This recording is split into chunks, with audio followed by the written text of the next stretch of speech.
जय मां गुरुवर गुरुवर जय मां गुरुवर गुरुवर।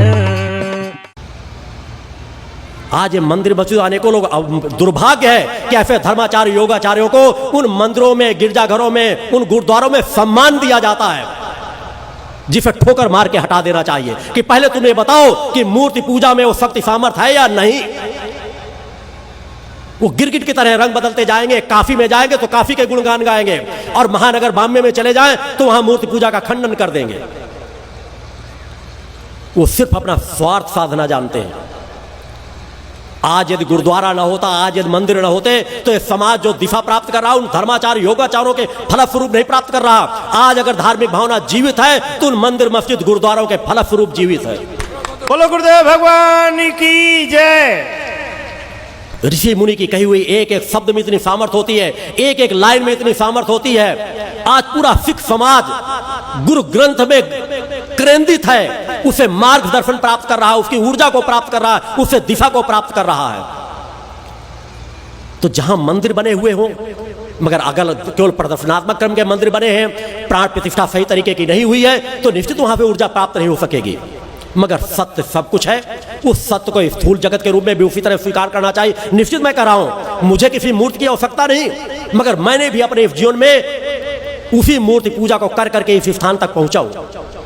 मैं पूर्व जीवन के संस्कारों को छोड़ दूं, मूर्ति पूजा में उसी तरह चैतनता होती है यदि वास्तव में मूर्ति पूजा में प्राण प्रतिष्ठा हो, चैतनता की स्थिति हो, और उसी तरह सूक्ष्म जगत में आप प्रकट सत्ता के दर्शन प्राप्त कर सकते हैं, उसका सानिध्य प्राप्त कर सकते हैं। जिस तरह मैं आपसे बात कर रहा हूं उसी तरह आप उस प्रकट सत्ता से वार्तालाप कर सकते हैं। निश्चित उस वार्तालाप के लिए ये शब्द नहीं होते, उस वार्तालाप की ये भाषा नहीं होती, क्योंकि शब्द तो आकाश का गुण है। पंच तत्वों के अलग अलग गुण हैं और पंच तत्वों से परे हम उस जगत की बात करते हैं, उस अविनाशी सत्ता से रिश्ता जोड़ने की बात कहते हैं, जो ब्रह्मा विष्णु महेश की भी जननी है। उस सत्य को स्वीकार करने की बात कही जो हमारे ऋषियों मुनियों ने अरबों खरबों साल पहले ही उन चीजों को कह रखा कि एक नहीं अनेकों सौर मंडल है, एक यह ब्रह्मांड नहीं अनेकों ब्रह्मांड है। आज विज्ञान उसके पीछे पीछे दौड़ने का प्रयास कर रहा है। हो सकता है किसी सदी में इस चीज का ज्ञान हो जाए कि एक सौर मंडल नहीं, इससे परे भी दूसरा सौर मंडल है। इस प्रकट सत्ता का कितना विस्तार है, और जितना प्रकट सत्ता का विस्तार है उस प्रकट सत्ता की महानता मानो कि उस प्रकट सत्ता ने उस आत्मा अंश में आपके सब कुछ अंकित कर रखा है कि आप अपने देखना चाहो तो सिर्फ उसके आवरणों को हटाते चले जाओ, विषय विकारों से दूर हटते चले जाओ, सतोगुणी प्रवृत्ति को जागृत करते चले जाओ, और देखो तुम्हें सुख शांति तो मिलेगी मिलेगी। तुम प्रकट सत्ता के रहस्यों की भी जानकारी तुम्हें मिलती चली जाएगी। एक नहीं अनेकों लोगों का भी आपको ज्ञान प्राप्त हो सकता है, मगर उस विचारधारा को जागृत करना पड़ेगा, एक सोच पैदा करना पड़ेगा, एक विचार शक्ति पैदा करना पड़ेगा, अपने अंदर एक निष्ठा विश्वास पैदा करना पड़ेगा कि वो प्रकट सत्ता है, उसे तुम देख पाओ या न देख पाओ।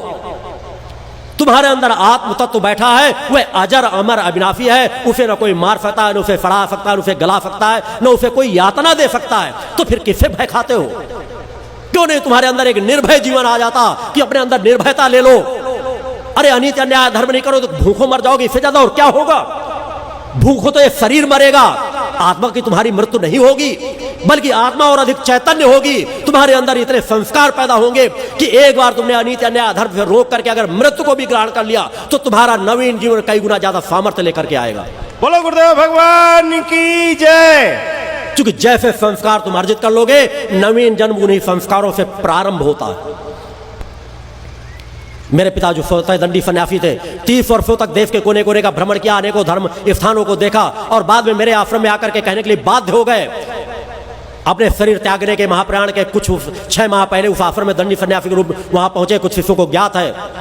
ये कहने के लिए बाध्य हो गए, जबकि वहां भी कोई वैभवशाली आश्रम नहीं बना, कि मैंने दुनिया भर को घूमा, अनेकों मंदिरों मस्जिदों मठों में गया, मगर जो शांति मुझे यहां मिली वो कहीं पर नहीं मिली, और उन्हें उस स्थान में आकर के अपने शरीर का त्याग किया। बोलो गुरुदेव भगवान की जय। सत्य को देखने की निगाहें होना चाहिए। सत्य केवल वैभव पे नहीं जुड़ा रहता, सत्य इस पे मैं भी चाहूं तो मुझसे अनेकों प्रकार के लोग जुड़े हुए हैं, धर्म राजनेता जुड़े हुए हैं, प्रशासनिक अधिकारी जुड़े हुए हैं। मैं भी चाहता हूं उनको खड़ा कराता, उनका परिचय कराता, तो आपको लगता कि शायद हर तरह के लोग जुड़े हुए हैं। मगर ये मेरा कर्म नहीं, मैं आपके बीच अगर बैठूं तो हर पल मेरे निगाहें आप लोगों की चेतना को जगाने में रहती हैं। मैं अपनी चेतना तरंगों के बीच आपको आबद्ध रखने का प्रयास करता हूं। हर पल मेरे नेत्रों से निकलने वाली ऊर्जा चेतना तरंगे आपके शरीर में प्रवेश कर रही होती है। आपकी निकलने वाली सांस मेरे शरीर में प्रवेश करती है और मेरे शरीर से निकलने वाली चेतना तरंगों की सांस आपके शरीर में प्रवेश करती है। उस सत्य के रिश्ते को जब आप स्वीकार कर सकोगे तब तुम्हें एहसास हो सकेगा कि वास्तव में हम यहां से कुछ लेकर के जा रहे हैं। मगर उस चीज के लिए 2 कदम तो आपको चलना ही पड़ेगा और उसके लिए सबसे पहले आपको नशा मुक्त मांसाहार मुक्त जीवन जीने की आवश्यकता है। जो गरीब है वो अगर आगे बढ़े, मैं नहीं कह रहा कि तुम अपने अंदर एक कर्म करने की चिंता कि अगर तुम लखपति हो तो करोड़ों बनने की इच्छा को छोड़ दो, आगे बढ़ो, मगर एक क्रम से धीरे धीरे अनीति अन्याय अधर्म से दूर रहते हुए। अरे ठीक है, तुम करोड़पति नहीं बन पाओगे, लखपति बनकर के जीवन गुजार दोगे तो कम से कम विचार करो कि तुम्हारे पास अगर इतनी धन संपदा तो कितनी धन संपदा लेके जाओगे। तुम्हारा यह स्थूल शरीर कितने समय के लिए है, उसको कितनी चीजों की आवश्यकता होगी। और अगर बच्चे तुम्हारे धर्म मार्ग के अनुयायी हैं तो उनके लिए अगर धन संपदा कम भी जुटा के जाओगे तो वो आगे का रास्ता अपने आप तय करते चले जाएंगे। और करोड़ों अरबों की संपदा रख दोगे तो एक दिन में नष्ट कर सकते हैं, अधर्मी अन्यायी बन सकते हैं, हो सकता है आजन्म कारावास की सजा ही भोगे। किसी बलात्कार के केस में फंस गए, किसी की हत्या के केस में फंस गए तो जेल में पड़े फड़ते रहेंगे। किस काम आएगी तुम्हारी धन और संपदा। अतः विचार शक्ति जागृत करो, केवल इच्छाओं और अपेक्षाओं में अपने आप को ग्रसित मत करो। इच्छाएं अपेक्षाएं सदैव आपको दुखी करेंगी। अपनी आवश्यकताओं की पूर्ति करो कि तुम्हें किस चीज की आवश्यकता है जो नितांत आवश्यक हो तुम्हारे जीवन को जीने के लिए, तुम्हारे अपने कर्म पक्ष को प्रभावक बनाने के लिए। इच्छाएं तो असीमित हैं।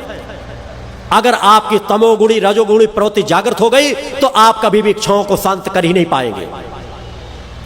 किसी से अपेक्षाएं करोगे और अपेक्षाओं की पूर्ति नहीं होगी तो आपका मन दुखी हो जाएगा। अगर मैं यहां आऊंगी, मैं यहां 1 लाख दक्षिणा लेने के लिए आया हूं, अगर मुझे 1 लाख दक्षिणा नहीं मिलेगी तो मेरा मन दुखी होगा। और अगर मैं यहां कुछ लेने का भाव लेकर के ही नहीं आया हूं कि मेरे पास जो कुछ है उसे भी लुटाने आया हूं तो मेरा मन जिस तरह पहले भी प्रफुल्लित आया था उसी तरह प्रफुल्लित यहां से जाऊंगा। आपके क्षेत्र में साधु संत सन्यासी आते होंगे, जब आपके घरों में आते हैं 2-4 दिन रुकेंगे तो उनका 1-2 किलो वजन बढ़ जाता होगा। कुछ मोटे तगड़े होकर के आपके घर से जाते होंगे। और मैं जब आता हूं किसी भी फ्यूर में विज्ञान को चुनौती देता हूं कि मेरे शरीर का आंकलन करके देख ले। जब मैं फ्यूर समाप्त करके जाता हूं तो शरीर का 1-8 किलो वजन और कम ही होगा।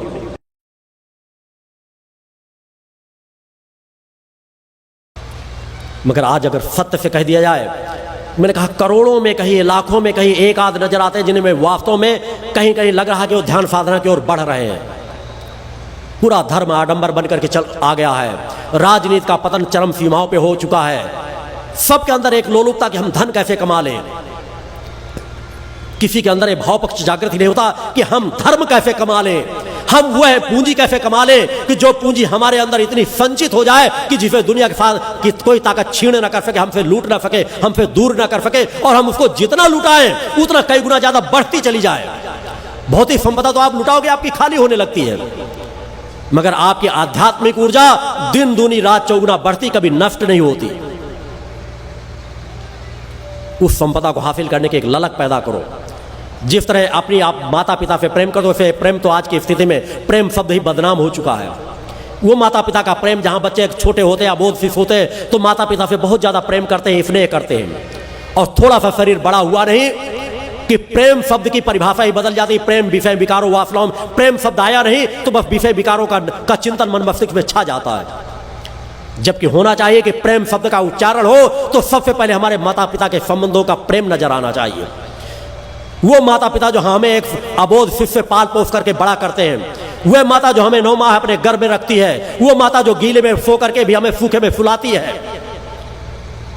प्रेम शब्द से तो हमें वह याद आनी चाहिए।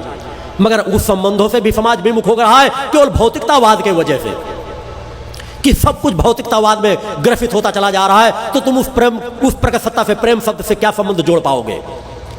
उससे तो तुम विमुख होते ही चले जाओगे। आज बच्चों से भी भौतिकतावाद का मार लगाते चले जाएंगे।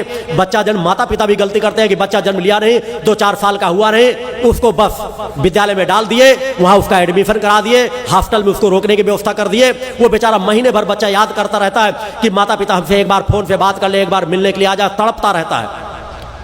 आज तुमको भी अगर 1 महीने जेल में डाल दिया जाए, 1 महीने रह करके देखो कि तुम्हारे समाज के बीच आने की तुम्हारे अंदर कितनी तड़प होती है। ये एक विडंबना है। कम से कम प्राइमरी तक तो कभी भी बच्चों को हॉस्टल में रोकना ही नहीं चाहिए। ये सबसे बड़ा मानवता के लिए एक अपराध है। इससे बड़ा और अपराध कोई चीज हो नहीं सकती जो छोटे बच्चों को हॉस्टल में छोड़ दिया जाता है। जिस अपोध शिशु माता पिता को अपने स्नेह से, अपने वात्सल से, अपने ममता से सींचना चाहिए, उतने उम्र के बच्चों को, जब बच्चा ज्यादा कुछ सोचने समझने के लायक होता है, जब उसमें कुछ ना कुछ गुणों का विकास होता है, तब वो हॉस्टल में पड़ा रहता है। और निश्चित कहीं ना कहीं वहीं से ही एक माइनस की स्थिति शुरू हो जाती है। संबंधों में दूरियां बढ़ती चली जाती हैं। वो भी सोचता है, जब हमारे माता पिता ने, जब मुझे आवश्यकता थी कि माता पिता मुझे स्नेह से, प्यार से मेरे ऊपर हाथ फेरते, तब उन्होंने हॉस्टल में भेज दिया था। तो अगर वृद्ध माता पिता हो गए तो मैं भी उन्हें वृद्धाश्रम में भेज रहा हूं, तो क्या गलत कर रहा हूं? उनको भी अपनी अय्याशी के लिए अपने बेडरूम की जरूरत थी, तो हमें भी अय्याशी के लिए अपने बेडरूम की जरूरत है। ये आज समाज की विडंबना है कि शादी होते हुए बच्चे पैदा हो गए, 4-6 महीने के लिए हुए नहीं, या तो नौकरानियों के साथ रख दिए जाते, या उनका एक अलग कमरा बनवा दिया जाता है। समाज में यह वह अपराध है जिससे कहीं ना कहीं मानवता प्रताड़ित हो रही है। पति पत्नी एक बिस्तर में सोएंगे, बच्चों के लिए अलग कमरा बन जाएगा। यही वह नींव में, जहां पे नींव नष्ट हो रही है। जबकि माता पिता में से एक को, बच्चा जब तक वयस्क नहीं हो जाता, तब तक माता पिता में एक व्यक्ति को उसके साथ सोना चाहिए। ठीक, तुम अपना कमरा अलग बनवा लो, मगर जिस तरह आज पूरी रात बच्चे अलग पड़े रहते हैं, माता पिता रात रात भर एक कमरे में पड़े सोते रहते हैं, इसी से तो समाज का पतन हो रहा है कि सब कुछ विषय विकार ग्रसित होता चला जा रहा है, सब कुछ वासना में होता चला जा रहा है, साधना में कुछ नजर ही नहीं आता। उसे साधना में बदलना पड़ेगा। यह विषय विकार तो वंश परंपरा को चलाने के लिए होते हैं। हम वास्तविक आनंद की ओर क्यों नहीं बढ़ रहे? जो तुम्हें भौतिक विषय विकारों से आनंद नहीं मिलेगा, उससे करोड़ों गुना ज्यादा, यदि जिस दिन तुमने अपनी सुषुम्ना नाड़ी से संबंध स्थापित कर लिया, तो जो तृप्ति आनंद सुषुम्ना नाड़ी की मिलती है, वह भौतिक जगत में किसी भी विषय विकार में कहीं पर भी अंश मात्र भी नहीं होगी। एक बार उस सत्य को अगर देख लोगे, एक बार सूक्ष्म को तुमने देख लिया, एक बार तुम्हारी चेतना तरंग संस्कार को बेधन कर गई, तो फिर उस आनंद के लिए तुम उतावले हो जाओगे, पागल होने लगोगे। उस तृप्ति को प्राप्त करने के लिए तुम्हें भौतिक जगत के सब कुछ सत्य नजर आ जाएगा कि इस नाशवान जगत में कोई भी तृप्ति आनंद है ही नहीं। और तब तुम्हें सत्य का भान होगा, तब तुम्हें सत्य का एहसास होगा कि अलौकिक शक्ति, सामर्थ्य, अलौकिक आनंद तो हमारे अंदर बैठा था, जिससे हम कहीं न कहीं दूर थे। फिर तुम्हें कर्म और फर्ज याद आएगा कि भौतिक जगत से अगर मेरे पति पत्नी के रिश्ते हैं, तो एक फर्ज तक ही मेरे रिश्ते थे। आप विषय विकार आपके मन मस्तिष्क पर हावी नहीं हो पाएंगे। आपके अंदर चेतना शक्ति हावी होगी। आपकी सतोगुणी, रजोगुणी, तमोगुणी प्रवृत्ति में आपकी सतोगुणी प्रवृत्ति आपके अंदर प्रबल होती चली जाएगी। वह प्रबलता आपके शरीर पे हावी होती चली जाएगी। आपके चिंतन बदलते रहेंगे, आपकी सोच बदलती रहेगी। क्योंकि जब तक आपका भाव पक्ष का धरातल मजबूत नहीं होगा, क्योंकि भाव का ही तो फल प्राप्त होता है। जब तक ये विचार आप अपने अंदर नहीं पैदा करोगे, आप 24 घंटे सामान्य भाव से रहते हो, कभी आपके शरीर में वासना जागृत होती है, मगर एक भाव पक्ष आया नहीं, भाव बन नहीं, आपके अंदर वासनात्मक प्रवृत्ति जागृत हो जाती है। उसी तरह जब आपका भाव पक्ष जागृत होगा साधनात्मक पक्ष के लिए, तो साधनात्मक कोशिकाएं आपके शरीर में प्रबल होने लगेगी, सुषुम्ना नाड़ी आपकी चैतन्य होने लगेगी, मेरुदंड आपकी बर्बत सीधी होने लगेगी, आपके अंदर एक चैतन्यता आ जाएगी, आपके अंदर एक दिव्यता आने लगेगी। आपको तब सत्य का ज्ञान होगा, आनंद का ज्ञान होगा। विषय विकार, आपके शरीर की बीमारियां दूर भागती चली जाएंगी। आप अपनी बीमारियों से ग्रसित होते हैं कि गुरु जी हमारी बीमारी ठीक कर दो, गुरु जी हमारी तकलीफ ठीक कर दो। थोड़ा सा उस सत्य पथ पर चलो, तो तुम्हारे अंदर वो चेतना शक्ति है कि प्राण चेतना यदि अपने आप शरीर में सक्रिय करोगे, तो उस प्राण चेतना के सक्रिय होते ही आपकी बीमारियां दूर होना शुरू हो जाती हैं। और उसके बाद अगर जितना भोगना आपके लिए आवश्यक है, उसे प्रसन्नता से भोगना चाहिए, उसका इलाज कराना चाहिए। जो भी रास्ता, उन रास्तों के माध्यम से मेरे यहाँ से जो भी मुझे समाज को लाभ देना होता, अपनी चेतना तरंगों के माध्यम से लाभ देता हूँ। शक्ति जल मेरे द्वारा तैयार किया गया है, जिसमें सभी तकलीफों को दूर करने की मैंने उसमें चेतनात्मक सभी प्रकार के प्रयोग संपन्न किए हैं। आज शक्ति जल से अनेकों लोगों ने जीवन दान प्राप्त किया है। वो शक्ति जल मेरे द्वारा निःशुल्क प्रदान किया जाता है। मेरे सभी जो शिष्य होते हैं उनके यहाँ से प्राप्त हो जाता है। हो सकता है यहाँ पर भी पंडाल में कहीं ना कहीं शक्ति जल के वितरण करने की व्यवस्था की गई हुई। उस शक्ति जल को आप लोग अपने घरों में ले जा सकते हैं। उस शक्ति जल में चाहे जितना गंगा जल या नर्मदा जल मिलाकर उसको बढ़ा सकते हैं। कभी कोई तकलीफ हो, कोई परेशानी हो, कभी आपको झाड़ फूंक के लिए जाने के लिए जरूरत नहीं है। अगर आपके लिए अचानक कोई परेशानी पड़ी है, आप शक्ति जल का 1-2 बार उपयोग करेंगे तो आपको लाभ प्राप्त होगा, बीमारियों से आपको मुक्ति मिलेगी। अनेकों लोगों ने अनेकों व्याधियों से मुक्ति प्राप्त की है, मगर मैं इसके लिए आपको आह्वान नहीं करता कि आपकी बीमारी हो तो बस आपको शक्ति जल को लेना चाहिए। जैसी आपकी भावना रहेगी वैसे आप फल प्राप्त करेंगे। कैंसर जैसी बीमारियों से शक्ति जल से लोगों ने मुक्ति प्राप्त की है। मगर जैसे संस्कार होते हैं, चूंकि धर्म संस्कारों के अनुसार फल देता है, आपके अंदर जैसी विचार शक्ति होगी वैसा आप फल प्राप्त करेंगे। अनेकों लोगों ने उस आश्रम में आकर निसंतान जिन्हें डॉक्टरों ने कह रखा था कि उनके संतान होगी ही नहीं, एक नहीं हजारों प्रमाण आज तक समाज के बीच हैं कि जिन्हें जहां डॉक्टरों ने मना कर रखा था उन्हें संतान योग की प्राप्ति हुई है, उस प्रकट सत्ता की कृपा के फलस्वरूप। हम जब उस वातावरण में जाते हैं, सतोगुणी प्रवृत्ति के वातावरण में जाते हैं, उन तरंगों के बीच जाते हैं, तो तरंगे हमारे शरीर के अवगुणों को दूर करती चली जाती है। हम निष्ठा विश्वास से उस तरह के वातावरण में बैठे तो इसी तरह नाना प्रकार की विघ्न बाधाओं से मुक्ति प्राप्त हो जाती है। आप उस विचार शक्ति को जागृत करें, अपने अंदर निष्ठा विश्वास को जागृत करें, अन्यथा आप भटकाव में जाएंगे तो भटकाव में सिर्फ आप उलझते चले जाएंगे। योग बहुत ज्यादा योग कर लेने से आपकी निश्चित है। मैं जीवन में अगर मैंने एक समय भोजन किया तो योग की आज 30 वर्ष हो गए, हो सकता है मैंने भोजन किसी दिन न किया हो, मगर मेरा योग कभी नहीं छूटा। मगर आज जिस तरह समाज में योग की दिशा धारा दी जा रही है कि बर मरे या कन्या हमें दक्षिणा से काम, 4 बजे बुला लो, चाहे जितना कोहरा गिर रहा हो, पाला गिर रहा हो, लोग कंबल ओढ़े बैठे हैं, बीमार मरता क्या ना करता, बीमार व्यक्ति है उसे चाहे जो शुल्क लगा लो फिर भी जाएगा। कि जब देखा तो आज यहाँ के देखो कंबल ओढ़े बैठा होगा, ठिठुर रहा होगा, ओस गिर रही होगी, पाला गिर रहा होगा। उस तरह में अगर योग करोगे तो जितना योग करोगे उससे कई गुना ज्यादा तुमको जितना लाभ होगा उससे कई गुना ज्यादा नुकसान होगा। योग किस तरह के वातावरण में करना चाहिए, किस तरह के विचार शक्ति जागृत करना चाहिए, किस तरह के मार्गदर्शन में सीखना चाहिए, अन्यथा सिर्फ वो व्यायाम बन करके रह जाता है। शरीर के व्यायाम से भी लाभ मिलता है, मगर वो लाभ बहुत सीमित दायरे का है। जिस तरह मैंने कहा कि आज धर्म उथलेपन में जा रहा है, उसी तरह योग उथलेपन में जा रहा है। योग गहराई की ओर नहीं प्रवेश कर रहा, जिससे वास्तव में समाज को जिस तरह का लाभ प्राप्त करना चाहिए। जिस तरह कथावाचक थे कि सत्यनारायण भगवान की कथा सुना लो, तुम्हारी ये कामना पूर्त हो जाएगी, वो कामना पूर्त हो जाएगी, और वो सत्यनारायण की कथा सुनाने मात्र इसलिए जाते थे हमको 100 रुपए की दक्षिणा, वैसे आ तो 100, 200, 500 रुपए लिए जाते हैं। जब उनकी किसी चीज की कामनाओं की पूर्ति नहीं हुई तो आपको सत्यनारायण की कथा सुनने से क्या कामनाओं की पूर्ति होगी। अगर आप भक्ति भाव से पूरी कथा सुन लें, भगवान सत्यनारायण की आराधना किस प्रकार की जानी है इसके बारे में आपको कोई ज्ञान नहीं सिखाएंगे।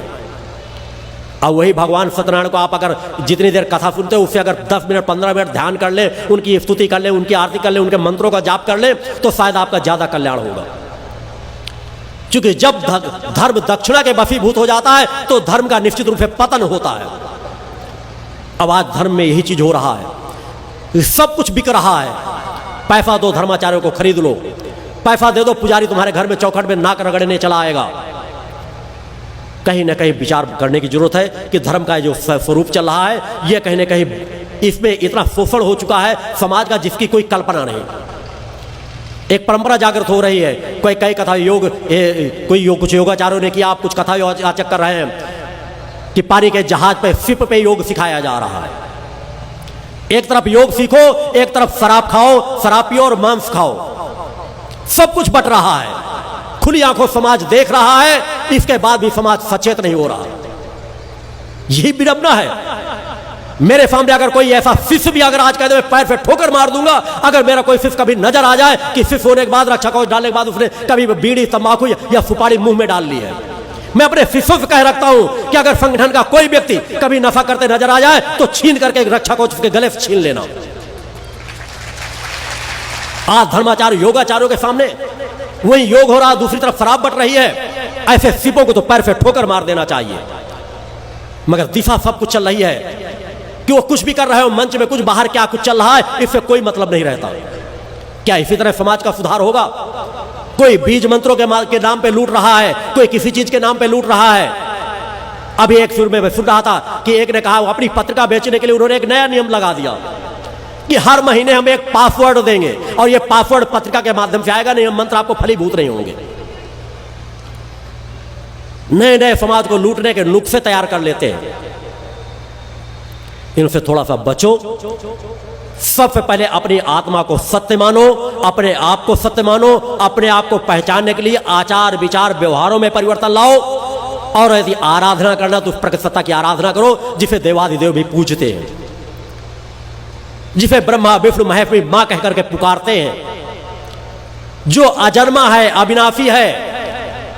ब्रह्मा विष्णु महेश तो अनेकों लोकों में अनेकों ब्रह्मा विष्णु महेश हैं, अनेकों सूर्य हैं, अनेकों राम और कृष्ण हैं, मगर वह प्रकृति सत्ता एक है, अकेली है, जो जगत जननी कहलाती है, योग माया कहलाती है, जिसे मां कहते हैं, जो हमारी आत्मा की जननी है। एक बार सोच पैदा करो, एक बार लगाव पैदा करो, अपने अंदर विचार शक्ति पैदा करो कि हम साधक बनकर यह कुछ हासिल कर सकते हैं। वो साधक प्रवृत्ति अपने अंदर जागृत करो। भक्ति मानव कल्याण संगठन द्वारा वही मार्ग समाज को दिया जा रहा है। मेरे द्वारा समाज के बीच आया जाता है। वो जो 2 दिव्य आरतियां जो मेरे द्वारा इस चिंतनों के बाद कराई जाएंगी, वो 2 दिव्य आरतियों में आप लोगों को सम्मिलित कराने के लिए आता हूं कि अगर आप मेरे आश्रम तक नहीं पहुंच सकते तो जो आश्रम की ऊर्जा है आपको इसी पंडाल में बैठकर उन दिव्य आरतियों के माध्यम से, यदि आपकी किसी प्रकार की कामनाएं हैं, किसी प्रकार की इच्छाएं हैं, तो मां की आराधना जो उन दिव्य आरतियों में वास्तव में आपने मन मस्तिष्क को एकाग्र करके वो आरतियों को आपने पूर्ण किया, तो जो आपको वर्षों की साधना से प्राप्त नहीं होता, वो आपको दिव्य एक महाआरती में मन मस्तिष्क को एकाग्र करने से प्राप्त हो जाएगा। बोलो गुरुदेव भगवान की जय। आप चलो तो उस मार्ग में। चौधरी रणधीर सिंह यहां बैठे होंगे, उन्हीं के यहां का अजमेर जो था उसके भाई के बारे में बड़ा स्वस्थ चेतन था। यह उज्जवल माजरी की घटना है, अंबाला की, कहीं दूर की नहीं, आप जानकारी ले सकते हैं। एक बार शुरुआत में प्रारंभ में जब हरियाणा आया था तो कुछ शिष्यों के पास मैं किसी दान दक्षिणा के लिए कभी नहीं आया था। मैंने अपने कुछ कार्य करके समाज के बीच दिखा, मैं तो अपनी पहचान भी समाज के बीच नहीं देना चाहता था, मगर परिस्थितियों बस मुझे अपनी पहचान समाज को बतानी पड़ी। मैंने कुछ लोगों को आकर के चिंतन दिए, 10-5 जो हरियाणा के कुछ लोग थे जो मेरे संपर्क में थे, जिनके अंदर मैं समझ रहा था कहीं ना कहीं ऊर्जा शक्ति है, कहीं ना कहीं समाज को दिशा दे सकते हैं। उन 10-11 लोगों की मैंने मीटिंग के लिए बताया कि मैं एकांत स्थान में रहना चाहता हूं जहां मुझे कोई जान न सके, पहचान न सके। मैं चाहता हूं कि वहां पे जो मैं चिंतन दूं, वह चिंतन को आप लोग समाज में फैलाते रहो और समाज के कार्यों को मैं करता चला जाऊंगा। एक संगठन बना लो और समाज के बीच कार्य करो। मगर जिस तरह आज आपको मेरी बातें कही हुई अतिशयोक्ति नजर आती होंगी, उसी तरह उनको तब लगा कि शायद असंभव है, मगर वो कार्य समाज के बीच उसी तरह होते चले गए धीरे धीरे। उनको भी एहसास कराने के लिए था। मैंने उनके सगे भाई जो स्वस्थ चेतन में उनको स्पष्ट तारीख मैंने बताई थी कि इस तारीख को उसकी मृत्यु हो जाएगी। वो डेट मैंने बताई थी, वो पत्र शायद आप भी उनके पास वहां रखा होगा, अगर वो पत्र उनके पास होगा। ये घटनाएं कहीं बाहर की नहीं है। मेरी आंखों से ना भूत छिपा है, ना वर्तमान छिपा है, ना भविष्य छिपा है। मैं अपने बारे में जानता हूं कि मैं कल क्या था, आज क्या हूं और कल क्या हूंगा। मैं आपके बारे में जानता हूं कि आपका पूर्व जीवन क्या था, आज का जीवन क्या है, आपका कल का जीवन क्या होगा। बोलो गुरुदेव भगवान की जय। मैं समाज को एक दिशा देने आया हूं। मैंने जो अपनी चुनौती पेश की है वो किसी गर्व और घमंड के बसीभूत नहीं दी,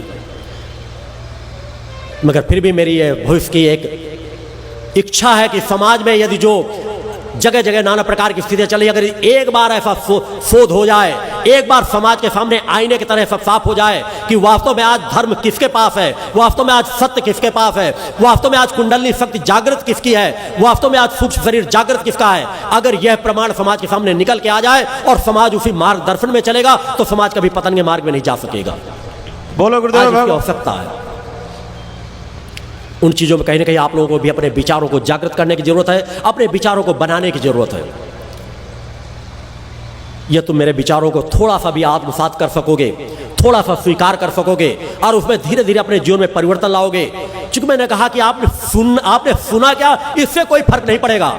आपने अपने जीवन में ढाला क्या, इससे ज्यादा फर्क पड़ेगा। आपके लिए समाज कल्याण के शरीर हर पल तपाता रहता है। अगर मैं अपने शरीर को थोड़ा सा स्वस्थ बनाता हूं तो फिर साधनाओं में तपा देता हूं। इस शरीर को मैंने कई बार हड्डियों के ढांचे में बदला है, इस समाज के बीच ही उन अखंड साधनाओं में बैठ बैठ मैं हिमालय और पर्वतों की बात नहीं करता। इसी समाज के बीच बैठ बैठ कर मैंने साधना तपस्या की और इसी समाज के बीच बैठ बैठ कर मैंने समाज को लाभान्वित किया है। तब भी मेरे अंदर वही वेदना थी कि मैं समाज के बीच अपनी पहचान नहीं चाहता था,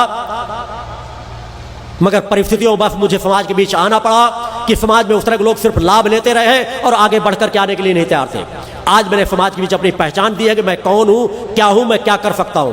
मगर फिर भी समाज के बीच मैंने मेरा संकल्प है कि अधिक से अधिक अपने आश्रम से 2 बार से ज्यादा समाज के लिए मैं फ्यूरों के लिए कभी नहीं आऊंगा। ये मेरा संकल्प है। मगर उससे कई गुना ज्यादा मेरे कार्य कि मेरी ऊर्जा मैं अपने आप को करोड़ों लाखों लोगों में बांट देना चाहता हूं। और वही आज भक्ति मानव कल्याण संगठन के कार्यकर्ताओं के माध्यम से हो रहा है कि लोग अपने आप को चैतन्य बनाना चाहते हैं, अपनी ऊर्जा शक्ति को चैतन्य बनाना चाहते हैं, अपने आप को सामर्थ्यवान बनाना चाहते हैं और मैं अपने शिष्यों को सामर्थ्यवान बनाना चाहता हूं।